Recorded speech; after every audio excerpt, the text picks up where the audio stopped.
Hi, everyone, and welcome to our webinar, Sales Enablement for the Resource Strap. This was inspired by a lot of the conversations we have with our clients where we hear, hey, I love all of these things I read about sales enablement, but I just don't have the resources to execute them. So what we've done is put together some material to help you get started with the basics in case you are resource strapped. So we're going to start with some of the most common sales enablement problems that we see, and then we're going to present to you a framework to help you attack those problems and start from the basics. We'll talk about some of the traps that we see people fall into and what you should do to avoid them. And then finally, at the end, I have some additional resources where if you want to dive deeper into sales enablement, we have a couple webinars that go into more depth on sales enablement in general, as well as the sales tech stack. So, common sales enablement problems we commonly hear. One is reps can't find content. All of the analysts have reported some statistics, somewhere in the 60 to 70% range. If you're the unlucky product marketing or sales enablement person at a resource strap company, you probably get calls all the time from sales reps who just give up and they don't even try, and they just call you and say, "Hey, I need the latest product launch presentation. Can you send it to me?" Many reps wait till the last minute to be prepared, and again, you probably field a lot of frantic last-minute phone calls. And if you're on the marketing side, probably about a third of your content is used, and the other two-thirds is not being used. And wouldn't you like to know which is and why, and what isn't, so you can reduce waste and why not? And so I think when you start from a resource strap perspective and you're starting at the very beginning, these are the most common problems that I would tackle first. And that's what we built our framework on. If you simplify what sales enablement is and the key elements that a sales enablement function, whether it exists as a full-blown organization or it's just part of your job, it really comes down to, one, technology, two, the processes, three, delivering content, and then four, organization. And as I said, the organization may be you have a standalone sales enablement or sales ops organization if you're lucky. If you're not lucky, it's probably sits somewhere in product marketing. The one thing I would say that you need to make sure you don't lose sight of is the fact that there are people in the middle of this, and it's the sales reps that you really need to focus on. So whether you're implementing a process or delivering new content or implementing a new system, ask yourself, was what I'm doing helping improve the performance of my sales reps? Because ultimately that's why you're there, to help them. Now, before we get into the framework, there's a couple, common organizational models. I'm going to guess if you signed up for this webinar, you are not one of the lucky people who has an organization that looks like this, where you have a sales enablement function, sales training is different than operations, product marketing, demand gen, etc. If you do, you are one lucky person, and hopefully you come to work with a big old smiley face. More likely, you're something that looks like this, where sales enablement operations training is probably all smashed into one organization, maybe a few people, maybe if you're lucky, you have one person per each of those. There's a product marketing function, and then the demand gen marketing teams are trying to generate inbound leads to hand off to sales.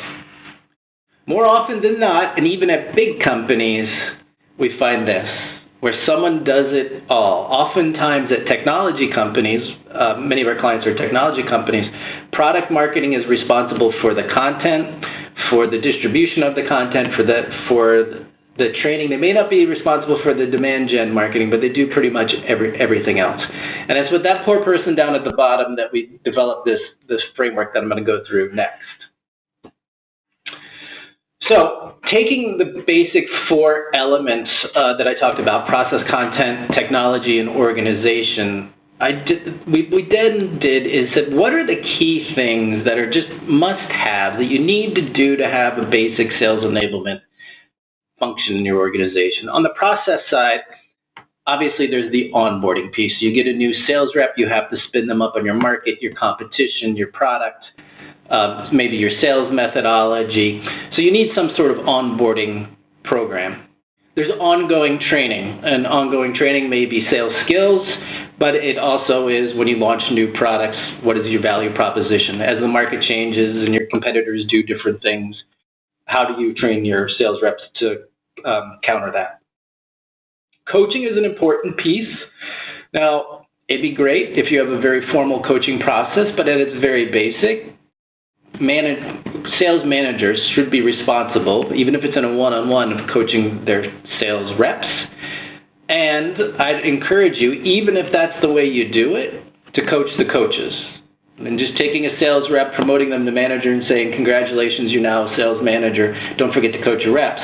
Well, if you don't teach them how to coach, then I wouldn't expect a whole lot of great return out of that. So don't forget to coach the coaches. There's lead scoring and handoff. Do not be one of the organizations that creates marketing leads, throws it all over the wall, and says best of luck sales, because we all know what happens there.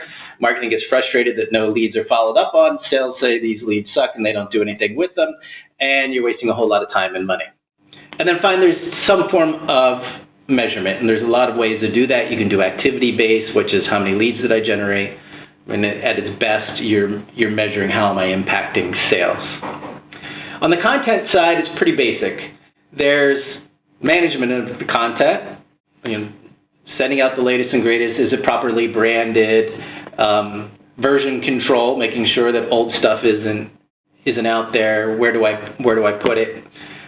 There's alignment to sales, which most organizations don't do a great job of. As a salesperson, I may be doing everything from prospecting all the way down to a proposal and pricing presentations. There's different kinds of content you need for the different sales stages. Most organizations are really good at the top. They're not so great at the bottom. And then finally, it's how am I going to get it to the sales team? I'm going to guess most organizations have some sort of sales portal. It's probably sales portals as in plural, which can make it difficult to find. But if you don't have at least a portal, I'd encourage you to at least develop that, because blasting things out in emails and newsletters oftentimes don't get read and get deleted in the sea of email we all face. When it comes to technology, there's some basic things. Information capture, I think basic CRM is what we're looking at there. There's automation, so there's a marketing automation platform. At a minimum, it's probably doing top of the funnel lead generation activities for you. There are a whole host of sales enablement technologies that start from prospecting all the way down to the RFP proposal pricing stage and everything in between. And I'm not going to cover all that in this webinar, but at the end with the resources, I will point you to a webinar that we did kind of demystifying that whole sales tech stack, because there's a lot of technology in that space. And then finally, there's analytics. Once you decide what you're going to measure, technology can be a great tool in helping you measure those. Organization, and arguably I could have put organization first, because you really should start here, is, okay, who owns sales enablement? So if you are one of those organizational models that I just showed you, and maybe you don't have a formal sales enablement organization, who's responsible for it, and what does that mean? There's resource and budget, so who owns the budget, and who's going to be the ongoing resourcer of it. And then there's role definition. If you have kind of a basic organization in sales and marketing, both organizations need to own sales enablement. It needs to be joint ownership, otherwise you're going to fail. And so I think sitting down and writing down on a piece of paper and agreeing who does what is important to making your programs successful. So I think these things here are on the piece of paper are the basic things you need. If you have more resources, maybe you invest more in technology than other companies. But you need to do each of these at some level of a baseline, I think, in order to really be successful. Okay, so to get started then and get organized, here's how I suggest you approach it. First and foremost, you need to align sales and marketing. You will fail if this is a sales-only initiative or a marketing-only initiative. because there is a team aspect of this that is super important. And so what I would start off first with is agree on the objectives. What are you trying to achieve? Who does what? So roles and responsibilities. And very importantly, when we're talking about handing leads off, do you both agree on how to score and how to hand leads off? Sounds simple, but many organizations don't do that. The next step is now you need to assign ownership and the resources. And as I mentioned before, reinforce it, both should have ownership. At its best, you have some sort of task force or team where you have members of both sales and marketing driving it. So it's a one team approach as opposed to two teams that have different responsibilities. Next, you need to formalize your key support functions. I mentioned this on the last slide. Onboarding, training, and coaching are must-haves. If you want a sales force that's going to be effective, you need to make sure that you have salespeople that know how to have good value-add sales conversations. Throwing tools and technology and content portals at sales does not help them build their skills in order to be able to effectively sell your value and articulate your value proposition and position versus the competition and all the other things that they need to do. So invest in the people. Tools and technology may help you, but make sure whatever you're doing, you're investing in the people. And then there's content management and delivery. A sales portal may be the right solution for your company. Multiple sales portals may be the right solution for your company. I think the key thing is that you need to be able to measure the effectiveness. So if you decide that you need 3 sales portals, well, does it work? Are people using it? Do you still have 2/3 of your content not being used? If you do, then you probably have a management and delivery mechanism that you need to fix.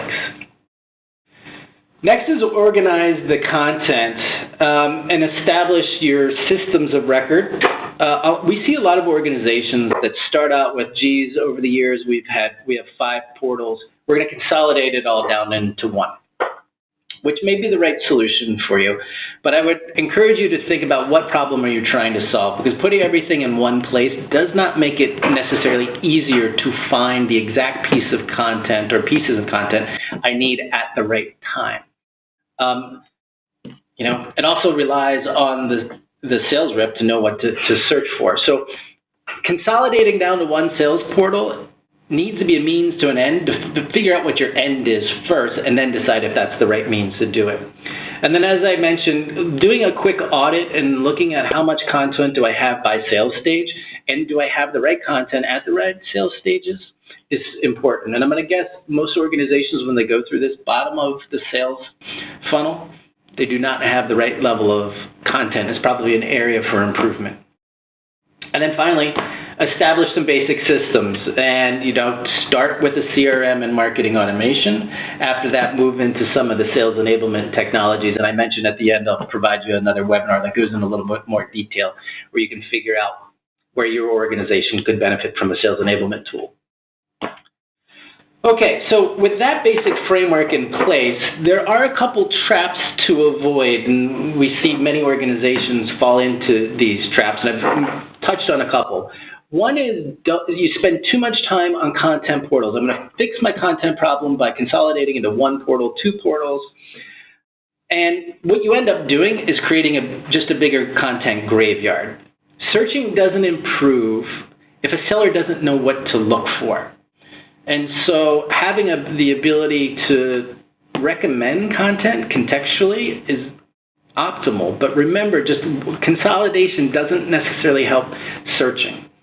The other thing is, even if you do a great job with your content portal, have you focused on the people aspect? Because the content doesn't sell, the people do. So we're providing them the coaching and knowledge and training to go alongside that content. And, remember, most first meetings don't convert to a second meeting, not because you don't have a great product or maybe the right content. It's because your sellers can't necessarily articulate value. So alongside of that content you're delivering, what are you doing to make sure that your sellers are having great sales conversations? And so the key considerations for this is, make sure you're providing the coaching alongside the content for those better conversations. If you can prescriptively recommend content based on the sales conversation that's about to take place and have the content find the sellers, even better. And then as a seller, let me see when I share content, what's happening? Are they interacting with it? I'll start to figure out which pieces of content are really valuable in moving things through the sales stages. And then, make sure that you have content up and down the sales funnel so each stage is properly covered. When it comes to technology solution, there's a huge opportunity for those top three to use technology to assist in prescriptively recommending content, putting coaching alongside of the content, and giving sellers visibility into how the content's being used. Second place we see people fall into a trap is not aligning sales and marketing before implementing. And actually, this is another one I could have put first. Start here. Content audits, content reduction, tools, technology do not align sales and marketing by themselves. And in fact, I would say don't do anything until you figure out what sales and marketing agree is the issue. If content's not being used by sales, understand why. Is it because it's not good, or maybe they just can't find it? And those two answers right there lead you to very different solutions. So as you're going through aligning sales and marketing, the key considerations is marketing shouldn't be creating content without sales input. And getting input as to whether it helps them actually in selling conversations. Make sure you cover the entire sales funnel so you have content that supports it. And then also make sure that the marketing content aligns to your sales training and methodology. And this is an important one because oftentimes we see organizations, they do some sort of sales methodology, whether it's Spin or Miller Hyman, Challenger, or any other, and the marketing team doesn't get trained on it at all, and they start creating content, but the content doesn't help with the methodology that the sales management is asking the sales team to use. And so then you get misaligned, and either they stray off of your sales methodology you want them to use, or they don't use your content. And it's a pretty powerful statistic there from Corporate Visions, who does this in their consulting business a lot, is that when you can align the content to sales training, average deal size increases by 75%. That's a huge number. So keep that in mind. Many organizations do not think about that. When it comes to technology and how it can help you, that second one is a perfect one. Being able to know that I'm in the discovery phase and having technology recommend content that's appropriate for the discovery stage versus proposal stage is a huge value to a sales rep. And back to my earlier point, now you got content finding the rep as opposed to the rep trying to search for the content themselves. Next one, losing sight of what you're trying to achieve. Sales enablement, we talked about this. There's people at the center of what you should be doing. You're trying to improve their sales performance.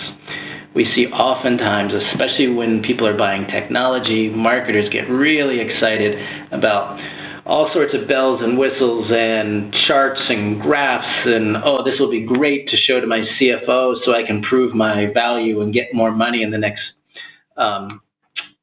financing cycle. But what you really should be focused on is what I'm implementing helping improve sales performance. And as a marketer, you really should be, your top KPI should be business impact oriented. If part of that package is nice charts and graphs and things like that, great, but make sure that those charts and graphs are helping you improve sales performance and not just justifying your existence as a marketer and helping you get additional budgets in the next financing cycle. So ask yourself, am I improving a seller's performance, and am I fitting into their daily workflow? That's the other thing to be careful of, is that in order to create your pretty charts and graphs on the back end, you require your sales reps to enter even more information in some system. And any seller, what they hate most about the CRM, and I'll guarantee you they will tell you it's the data entry. Now, some of it is valuable and needed and improves the business. But as a marketer, don't force your sales reps to enter in data just so you can have more pretty charts and graphs, unless you can prove that you're actually improving their performance. And whenever you do go and embark on a technology solution, I would start with a requirements document that is from a seller-centric point of view, and that probably means involving real salespeople and asking them what they want and what they need. When it comes to technology, those two there, and considering the sellers first, can have a huge impact, especially fitting into their daily workflow. Don't add another technology portal for sales to use. I guarantee you that they won't use it. But if you can integrate into an existing tool they already use, like a CRM, your impact will be far greater. And we've seen this across many, many organizations. And then finally, the last one, the trap to avoid, is measuring activities but not measuring the results. And I'm not saying that you shouldn't measure the activities. So things like efficiency, cost reduction, time saving, all good. But if you give, say, 5 to 8 hours a week back to your sales reps because the content is finding them, are you sure they're having a better sales conversation? Have you equipped them to have a better sales conversation, or have you just given them a nice piece of content? And, greater use of content doesn't always equal better sales conversations. They may just be using that piece of content because that's the only thing they can find, or that's their go-to piece, and they don't realize that there are much better things that they could be sharing with their prospect. So make sure that somewhere in your measurement you are measuring rep performance, sales performance, things that have business impact.